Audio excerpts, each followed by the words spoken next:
নমরুদ ইব্রাহিম আলাইহিস সালামকে অগ্নিকুণ্ডলের মধ্যে ফেলে দিবে।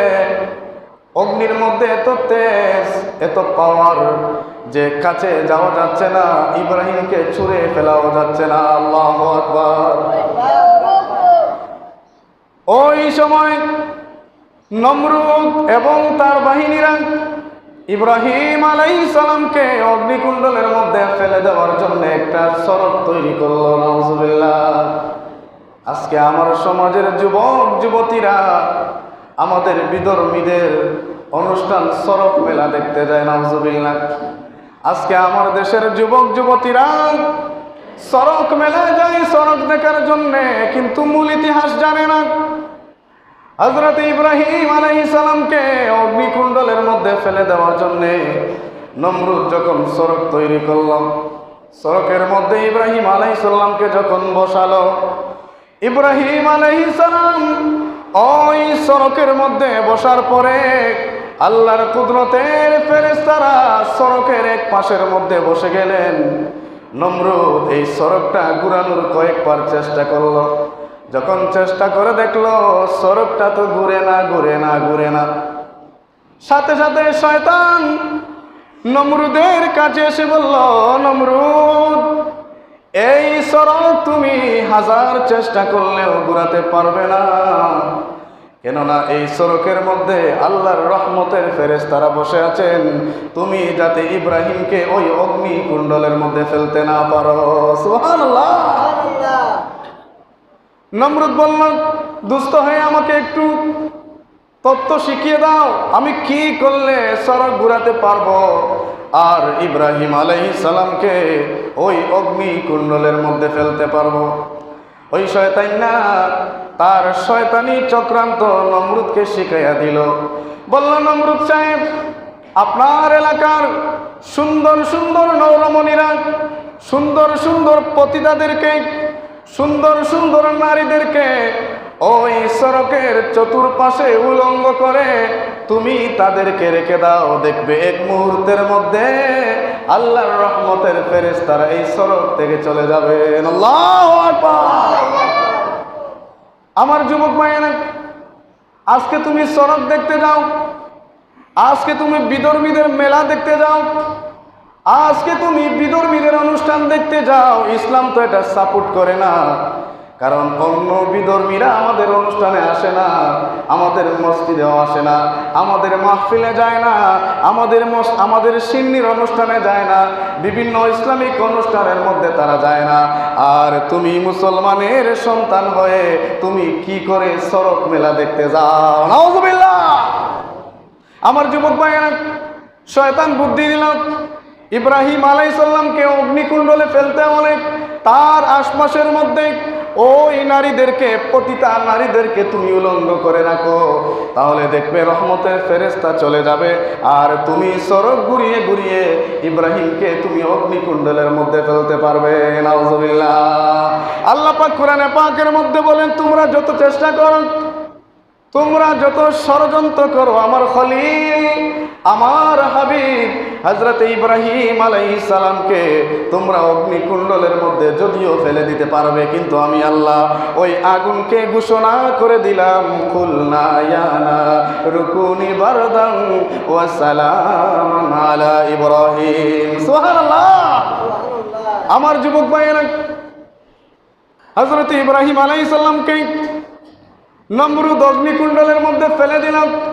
তাফসীরে মারিফুল কোরআন আল্লামা ইদ্রিস কান্দলাবি তিনি ঘটনাটা বর্ণনা করেন। ইব্রাহিম আলাইহিস সালাম অগ্নিকুণ্ডলের মধ্যে পড়ার পরে হযরত ইব্রাহিম আলাইহিস সালামের শরীরের একটা লোমের মধ্যেও এক ছিটা অগ্নিও লাগে নাই। সুবহানাল্লাহ। আল্লাহর প্রেমিক, আল্লাহর আশিক হতে পারলে আপনি যদি প্রচন্ড অগ্নির মধ্যে পড়ে যান, আমার আল্লাহ কুদরত থেকে আপনাকে হেফাজত করবেন যদি আপনি আল্লাহর আশিক হতে পারেন। ঠিক কিনা বলেন?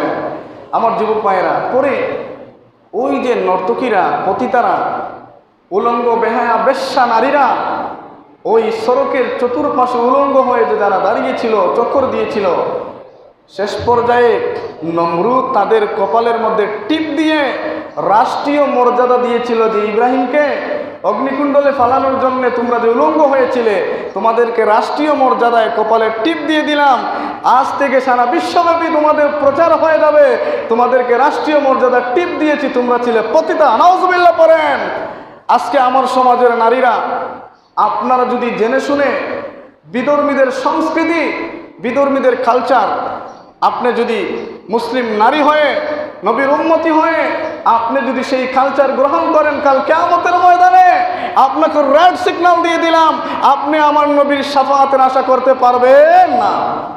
আমার যুবক ভাইরা, ওই ঢাকা ফার্ম গেটে একজন হিন্দু নারীর সাথে পুলিশ কনস্টেবলের তর্ক বিতর্ক হয়েছে। টিপ নিয়ে পুলিশ একটা কথা বলেছে, এই দেশে খাদ্যদ্রব্যের দিন দিন এত দাম বেড়েছে, মানুষের ক্রয় ক্ষমতার বাহিরে চলে যাচ্ছে। তরি তরকারি থেকে শুরু করে একেবারে মাছ বলেন, সদাই বলেন, ফল ফ্রুট থেকে এভরিথিং যা আছে সব কিছুর দাম দিন দিন ঊর্ধ্বগতিতে উঠে গেছে। আমার দেশের আমার বোনেরা, আমার বাতিজিরা, আমাদের বাগ্নিরা, আমাদের মেয়েরা স্কুল ইউনিভার্সিটির মধ্যে হিজাব পরে, বোরকা পরে গেলে অনেক বিধর্মী উগ্রপন্থীরা তাদেরকে অ্যাটাক করে কথা বলে, ওই ইস্যু নিয়ে কথা বলে না। আমার দেশের নারীবাদী নাস্তিক মোর্তা দ্রাম বামপন্থীরা, ওই সমস্ত উগ্র নারীরা সংসদের মধ্যে টিপের পক্ষে কথা বললেন, অথচ তিনি মুসলমান। যেখানে সুনামগঞ্জে একটা মেয়ে স্কুলের মেয়েকে হিজাব বুরকার কারণে অপমান করেছে, ঢাকা ইউনিভার্সিটির মধ্যে, সিলেটের মধ্যে বিভিন্ন জায়গায় হিজাব বুরকা নিয়ে অনেক ব্যঙ্গ করা হয়, ওই কথা তারা সংসদে বলে না। আজকে যেগুলা নিয়ে মানুষের মধ্যে মার হবে, ঝগড়া বিবাদ হবে, ফাসাদ হবে, সমাজে অরাজকতা সৃষ্টি হবে, ওই পক্ষে দেখেন তারা কথা বলে। নাউজুবিল্লাহ, তারা আবার মুসলমান। আমার কথা হচ্ছে, উনি মন্ত্রী এমপি যাই হন, আমাদের ধর্ম নিয়ে, আমাদের ইসলাম নিয়ে, আমাদের নবী নিয়ে, আমাদের কোরআন নিয়ে যেই কথা বলবে, সে যে মন্ত্রী হোক, মিনিস্টার হোক, এমপি হোক, চেয়ারম্যান হোক, তাকে আমরা ছাড় দিয়ে কথা বলবো না। কারণ আমাদের ইমান হচ্ছে আমাদের ইসলাম। ঠিক কিনা বলেন আমার যুবক ভাইয়েরা? আরেকটা কথা না বললে না হয়। আমি আমার হিন্দু দাদা দিদিরকে আবার বলবো না যে টিপ পরেন আপনারা সিঁদুর দেন, আপনাদের চরিত্র খারাপ, এই কথা আমি বলবো না। কারণ এটা আপনাদের সংস্কৃতি, এটা আপনাদের ধর্মীয় অনুভূতি। আমি আপনাদের অনুভূতিতে আঘাত দেব না। কিন্তু আপনারা ইসলামটাকে রিসার্চ করেন, গবেষণা করেন, ইসলামিক স্টোরি পড়েন, দেখেন ইসলামটা কত শান্তির ধর্ম। এই ধর্মের মধ্যে উগ্রবাদী নাই, জঙ্গিবাদী নাই। এই ধর্মের মধ্যে কোনো মুসলমান, কোনো মানুষ, কোনো বিধর্মীদেরকে অন্যায়ভাবে অ্যাটাক করার কোনো অনুমতি এই ধর্মে নাই। ঠিক কিনা বলেন আমার মুসলমান, আমার যুবক ভাইয়েরা? আরে এই স্লোগান শুধু মুখ দিয়ে দিলে হবে না, এই স্লোগানটা অন্তরের মধ্যে ধারণ করতে হবে যে সবার উপরে মানুষ সত্য, এরপরে ধর্ম। এই শিক্ষাটা যদি কোনো মানুষের মধ্যে না থাকে, সে যত বড় স্কলার হোক, সে যত বড় পিএইচডি প্রাপ্ত হোক, আমি মনে করব সে আফ্রিকার জঙ্গল থেকে পিএইচডি অর্জন করে সে বর্তমান সমাজে এসে ফিতনা ছড়াচ্ছে। ঠিক কিনা বলেন আমার মুসলমান? আমার আলোচনা এখানেই এই বিষয়ে শেষ, কারণ কথাগুলো কষ্টে এসেছে। আমার দেশে অনেক ইস্যু আছে। আরেকটা কথা অ্যাড করতে হচ্ছে, এই টিপ নিয়ে আমার দেশের কিছু যুবকরা নারীদের টিপ তাদের কপালে পরে রাস্তায় স্লোগান দিয়েছে টিপের পক্ষে। কত নম্বর হিজরা চিন্তা করেন। এদেরকে হিজরা বললে আমাদের লজ্জা লাগবে। টিপের পক্ষে সে পুরুষ হয়ে কপালে টিপ দিয়ে রাস্তায় নেমে প্রতিবাদ করেছে। আমি মনে করি এদের চাইতে নিকৃষ্ট প্রাণী মনে হয় আফ্রিকার জঙ্গলে পাওয়া যাবে না। ঠিক কিনা বলেন আমার মুসলমান, আমার যুবক ভাইয়েরা? আসুন আপনারা সচেতন হবেন, বাড়িতে ছেলে মেয়েদেরকে সচেতন করবেন। এই যে বর্তমান মডার্ন কালচার, আমাদের যুবক যুবতী, আমার মা বোনদের, আমার যুবক ছেলে মেয়েদের অবস্থা খারাপ করে দিচ্ছে, তাদেরকে সঠিক ইসলাম শিখাবেন।